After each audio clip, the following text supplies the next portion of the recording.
Hey guys, if the article that you chose was Ancient Egypt, the Egyptian social structure, here it is.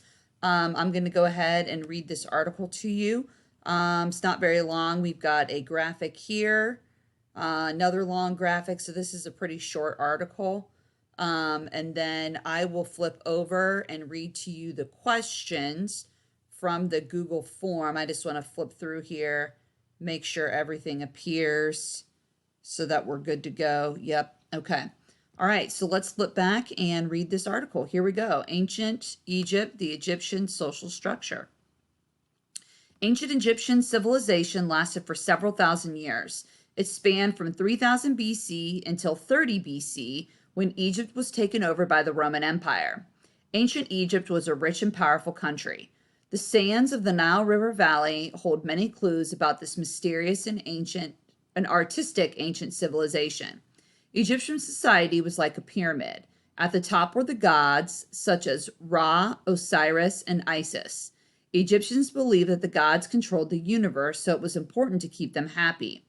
They could make the Nile flood, cause famine, or even bring death. Egyptians thought pharaohs were gods. The Egyptians also thought that their kings were gods in human form. These leaders were called pharaohs and had absolute power over their people.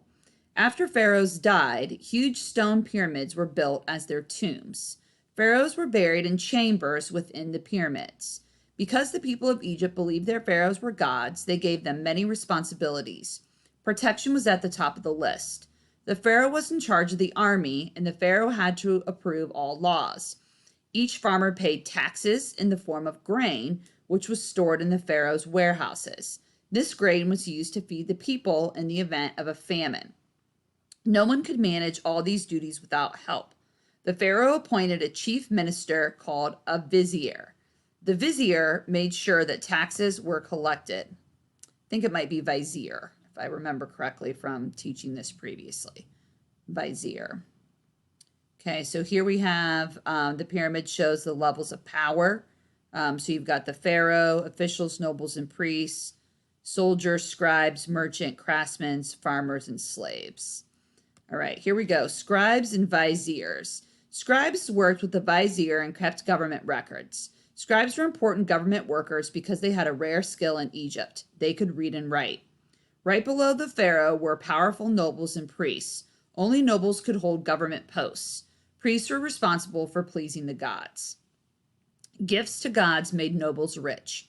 Nobles were very important and also grew wealthy from donations to the gods. All Egyptians, from pharaohs to farmers, gave gifts to the gods. Soldiers fought in war with other lands. Within Egypt, they would also put down rebellions when people rose up against their rulers. There were also long periods of peace. During these times, soldiers supervised the peasants, farmers, and slaves who worked on large building projects like the pyramids and palaces. Doctors and physicians make up middle class. Skilled workers such as physicians and craftspeople were in the middle class. Craftspeople made and sold jewelry, pottery, papyrus products, tools, and other useful things. Papyrus was a kind of paper made from papyrus reeds, which grew in the Nile. Merchants and storekeepers sold these goods to the public. At the bottom were slaves and farmers. Prisoners of war were enslaved and were forced to work on building projects. They were also given to the pharaoh and nobles. From farm boy to government official. Farmers worked in the fields, raised animals, and made sure that canals and reservoirs were in good condition for watering crops. They also worked in the stone quarries and built the royal monuments. Farmers paid taxes that could be as much as 60% or 6/10 of their yearly harvest. A small number of peasants and farmers moved up the ladder of Egyptian society. Families saved money to send their sons to village schools to learn trades. Priests or craftspeople ran these schools. Boys who learned to read and write could become scribes. Then they could go on to get a job in the government. It was possible for a boy born on a farm to become a high government official and make a good living. Okay, that is the end of the reading.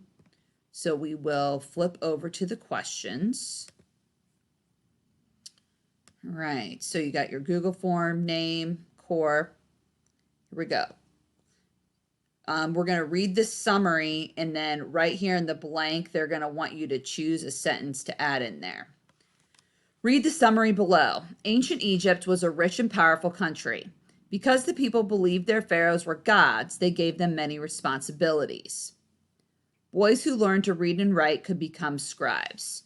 So we need to pick a sentence that goes in this blank. Should it be, the gods were responsible for flooding the Nile, spreading famine, and causing death?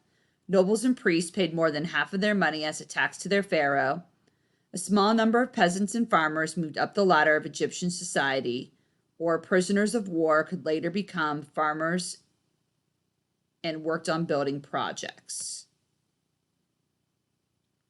Question 2. What is the relationship between the pharaoh and the people of Egypt? The people treated the pharaoh like a god, and the pharaoh was responsible for protecting them. The people thought of the pharaoh as a father, and he treated them like his children. The pharaoh had all the power and only thought of the people when it was time to collect their taxes. The pharaoh was uncaring, so the people were afraid of him and did not trust his leadership. Question 3. Which sentence from Gifts to Gods made nobles rich supports the idea that everyone in ancient Egypt respected the gods equally? Nobles were very important and also grew wealthy from donations to the gods. All Egyptians, from pharaohs to farmers, gave gifts to the gods. Within Egypt, they would also put down rebellions when people rose up against their rulers. During those times, soldiers supervised the peasants, farmers, and slaves who worked on large building projects. Question 4. Which selection from doctors and physicians make up middle class best supports the conclusion that ancient Egyptian society was like a pyramid? Let's see. Craftspeople made and sold jewelry, pottery, papyrus products, tools, and other useful things. Papyrus was a kind of paper made from papyrus reeds, which grew in the Nile. Merchants and storekeepers sold these goods to the public. At the bottom were slaves and farmers. Prisoners of war were enslaved and were forced to work on building projects.